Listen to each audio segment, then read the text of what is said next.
નમસ્કાર. રાજ્યભરમાં આજે અચાનક હવામાનમાં મોટો પલટો જોવા મળ્યો છે. ગુજરાતના અનેક જિલ્લાઓમાં મિની વાવાઝોડા જેવી પરિસ્થિતિ સર્જાઈ છે, જ્યાં તોફાની પવન, વરસાદ અને વીજળીના કડાકા ભડાકા સાથે જનજીવન અસરગ્રસ્ત બન્યું છે. સૌપ્રથમ વાત કરીએ બેચરાજીની.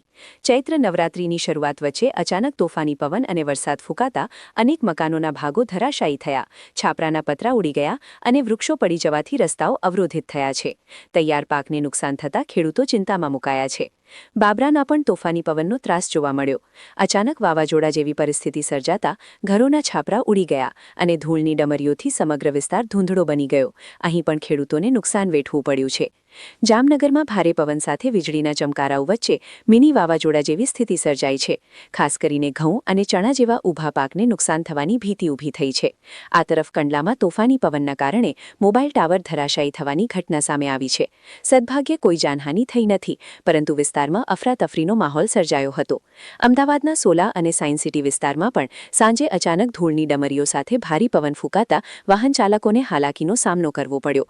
જોકે વાતાવરણમાં ઠંડક પ્રસરી જતા લોકોને ગરમીમાંથી રાહત મળી છે. સુરતના નાનપુરા વિસ્તારમાં ભારે પવનથી મોટું ઝાડ રોડ પર તૂટી પડ્યું, જેના કારણે ટ્રાફિક પ્રભાવિત થયો હતો. ઉપલેટાના ભાયાવદર અને અમરેલીના બગસરા વિસ્તારમાં પણ અચાનક વરસાદ અને પવનથી ખેડૂતોના પાકને ભારે નુકસાન થયું છે.